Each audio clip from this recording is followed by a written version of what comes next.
Hi everyone, today I am going to explain a movie called No Hard Feelings. In Montauk, New York, Maddie rushes out of her house when she sees her ex Gary use his tow truck to take away her car. It turns out the vehicle is getting repossessed because she owes property taxes on the home she inherited from her mother, and her sources of incoming are only bartending and Uber driving. Without the car, there are even fewer chances of paying that debt. Gary is mad at Maddie because she ghosted him, but Maddie still tries to flirt with him and says she's been thinking about him all this time. At first, Gary seems to believe her, but then Maddie's late night guest comes out of the house too. Maddie tries to pretend he's a cousin, but the guy begins getting affectionate, so Gary leaves with the car. Now Maddie has no choice but to rollerblade to work. On her way there, she sees Gary's tow truck parked nearby while Gary is inside a store getting food.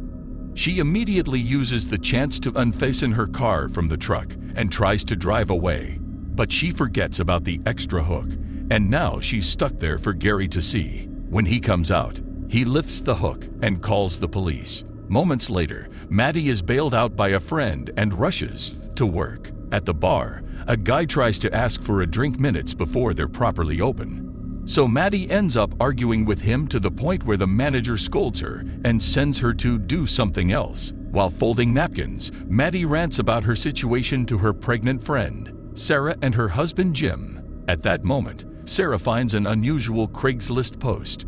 Two helicopter parents are looking for a woman in her early 20s to date their introverted 19-year-old son for the whole summer, and the payment would be a Buick Regal car. Maddie decides to apply even if she's older. The next day, Maddie rollerblades to the family's house, which takes extra effort because she has to make her way up an elevated road and a set of stairs. The Beckers ask some basic questions, and when they learn that Maddie is 32, they hesitate to hire her. However, Maddie quickly makes up a speech, saying that if the ad was still up is because all the other young girls failed them, so what they need is someone mature enough that will help their son gain experience in dating and guide him to become a proper man. The Beckers like the idea and explain the situation.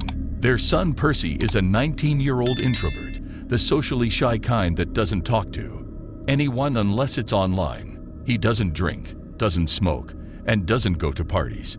The parents are worried that he is missing out on the teenage experience, and they want him to have fun, learn how to date, and build up his confidence before he goes off to Princeton. Maddie gets the job, but before she leaves, the parents tell her that Percy mustn't know the truth. She must keep it natural to make him feel better about himself. Maddie puts on a seductive dress and shows up at the animal shelter Percy volunteers at, where she specifically asks for his help while she pretends she wants to adopt a dog. Percy shows her a dog named Milo while Maddie keeps flirting and throwing lots of innuendo to no avail. Then they go to the office to fill out her application, and Maddie has to drag a small couch to the desk to keep on flirting. But the couch is too low and she doesn't cause a good impression. She keeps on flirting while Percy asks her questions, which makes him uncomfortable. He decides to end the interview quickly, but Maddie needs an excuse to keep on talking to him and offers him a ride home because she knows his address. When Percy wonders how she knows that, Maddie saves her mistake by saying it's on his bag. At that moment, Percy's co-worker Crispin comes to see what's going on, and Percy takes the chance to say he's leaving early. Maddie follows him outside and finds him grabbing his bicycle, so she offers to give him a ride again and puts the bicycle in the back of the van to prove he can't say no. Once they're on the road, Maddie tries her best to carry on a proper conversation and makes a joke about Percy being her hostage. Between this and the creepy things in the back of the van, Percy is getting a little scared. When Maddie takes a different route, Percy tries to ask for help with his phone, but Maddie takes it from him. Moments later, they arrive at Maddie's home, and Percy assumes she's kidnapped him for real, so he throws paper. Crying out in pain, Maddie explains she just thinks he's really hot and that she had been trying to score with him. Percy can't believe it, but he apologizes as he helps wash her eyes with a hose before they agree to meet again tomorrow for a proper date. The following evening, Maddie is waiting at a bar and sees Percy arrive wearing a suit with short pants. Because of the hot weather, the waitress asks for their order and Percy tries to get a soda. But Maddie changes it for a cocktail so he can learn to live a little. When their drinks arrive, Percy spits it out as soon as he takes a sip, and Maddie has to force him to drink more so he can learn to handle alcohol before college. She tries to keep up conversation again. Suddenly, they're uninterrupted by one of Maddie's ex-boyfriends, who brags about being married now and mocks Maddie for ghosting him. However, Maddie insults him with some good burns until he leaves. Afterward, Maddie and Percy go for a walk on the beach. Maddie asks Percy to go skinny dipping with him, but Percy refuses and an argument ensues. To distract him, Maddie starts undressing slowly to let him take a good look before she jumps into the water. Not wanting to be left behind, Percy soon joins her and Maddie wraps her arms around him. Suddenly, a group of drunk teenagers appear on the beach and make fun of them before stealing their clothes. Maddie yells at them, and when the teens don't listen, she comes out of the water naked to throw sand at their faces and start beating them up.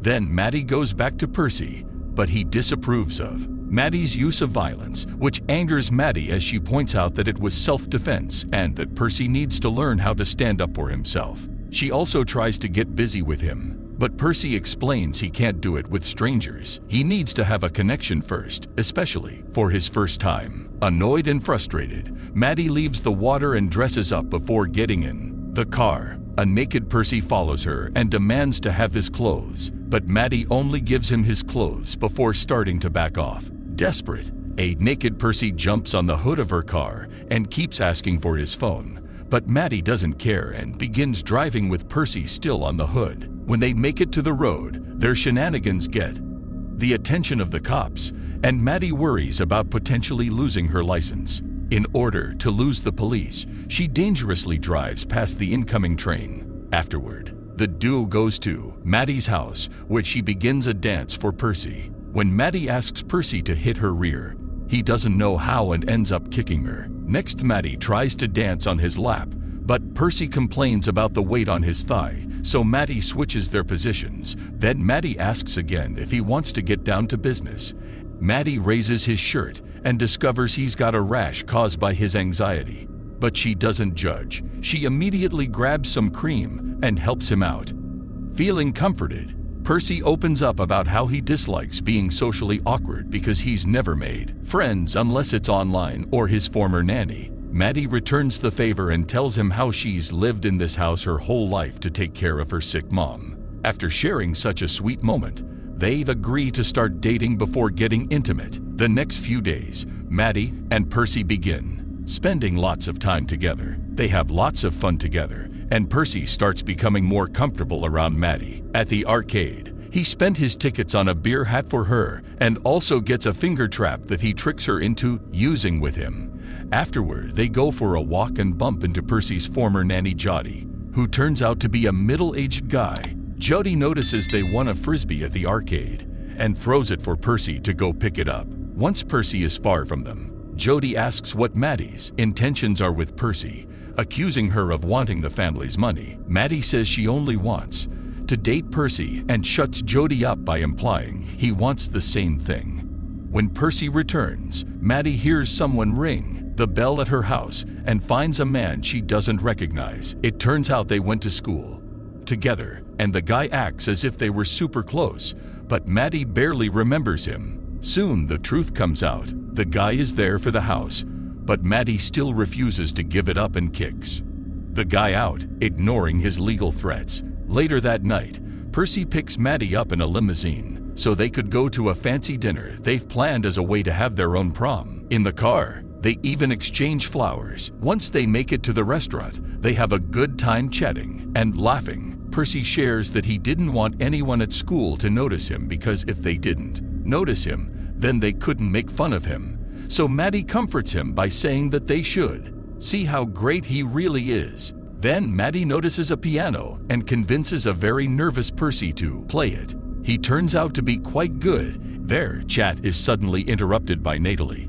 a family acquaintance that will also attend Princeton. After Natalie leaves, Percy brings up the subject of his college plans and how they could see each other on the weekends, but Maddie explains she doesn't do long distance. For her, this is a summer fling that will end when Percy leaves. Hurt, Percy storms out, and Maddie immediately follows him into the limousine. But they awkwardly sit very far from each other, and Percy begins getting drunk, which is a first for him. Suddenly, Maddie notices they're going in a weird direction. The limousine stops and Percy rushes into the party, dropping his flower in the way.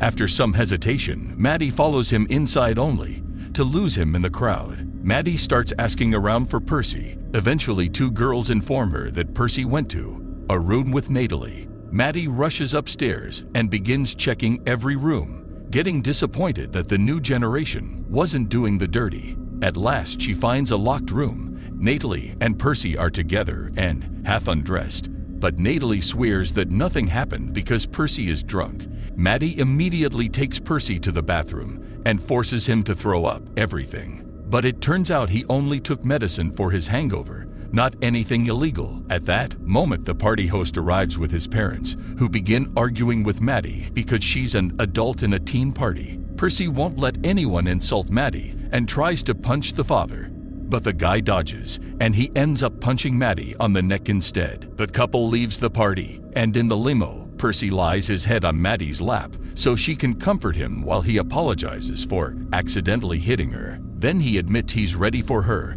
and takes out some protection. But while Maddie teaches him to open it, he suddenly confesses he loves her. Maddie feels uncomfortable and points out that Percy is drunk, so they shouldn't do anything tonight. Percy can see her point and goes back to resting his head on her lap for the rest of the ride. The next day, Percy wakes up in such a good mood that his parents can't help commenting on it. Percy says he finally wants to get his own driving license so he can drive his girlfriend around, and his parents are incredibly happy to see him coming out of his shell. However, the happiness instantly disappears when Percy tells them he isn't going to Princeton because he wants to stay in Montauk with Maddie. The Beckers tell Percy to wait for them in the car, and once he's gone, they call Maddie, who informs them that she wants to cancel the deal because Percy is getting too attached. The parents agree and tell her that she still gets the car because she did bring Percy out of his shell. But the last thing she needs to do before breaking up is to convince him to go to Princeton. Percy is fooling around with the technology in the car and accidentally connects to the phone, which causes him to hear the last bit of the conversation, and his heart breaks. After thinking about it, Percy invites Maddie to lunch without his parents' knowledge, and the Beckers are shocked when Maddie shows up at their door. During the meal, Percy tries to make his parents and Maddie have a conversation, pushing for questions that will reveal their secret, but Maddie and the Beckers try their best to play along. Suddenly, Percy gets a call and goes outside to meet with Crispin, who helps him destroy the Buick. So Percy drives it into the forest to crash it against a tree. Then the tree falls on top of the car, finishing the job. When he returns to the house, Percy goes straight to his room, so Maddie follows. Percy tries to kiss her, but Maddie rejects him with the excuse his parents. Afterward, Percy admits he knows about Maddie's deal with his parents. Maddie apologizes and says it was real for her, but when he ignores her pleas, Maddie gets angry. She points out he'll never understand what poor people have to do to survive, but Percy responds by saying she's wasting her life in that house waiting for her dad to apologize, causing her to leave very upset. Sometime later, Percy confronts his parents and asks them to stop doing everything for him and to let him fail or succeed on his own. The breakup is hard on him though, and he goes back to being an introvert that stays in his room playing video games. Meanwhile, Maddie still receives the damaged car, which she begins using for her Uber driving job. Clients are often wary when they see her arrive, but she forces them into the car anyway. By working hard in the bar and driving, Maddie eventually saves enough money to pay her debts. She goes out to celebrate with Sarah and Jim, who have big news. They are moving to Florida because they can't afford to buy their own place in Montauk. Maddie is shocked that they're leaving. The next morning, Maddie finds the letter and realizes that she needs to move on. She burns the letter, fixes the car, apologizes to Gary with a hug, and then decides to sell her house. But with a catch. She also wants to apologize to Percy, But Percy's parents tell her he'll be at the Princeton Mixer. Maddie goes there and apologizes, as she explains their friendship was real. But when Percy ignores her and tries to leave, Maddie jumps on top of his car's hood. Taking inspiration from her past shenanigans, Percy begins driving around with Maddie still on the hood, hitting lots of things on the way and accidentally setting Maddie's jacket on fire. Panicking, Percy drives the vehicle into the sea to put out the flames and gets out of the car to help her. Maddie takes the chance to apologize to Percy, who cries as he forgives her. The duo stays on the beach and talks about their plans for the future. Percy is going to Princeton after all, and Maddie will be moving to California. Then they agree to stay friends. Movie ends here. Subscribe for more movies like this. Thanks for watching.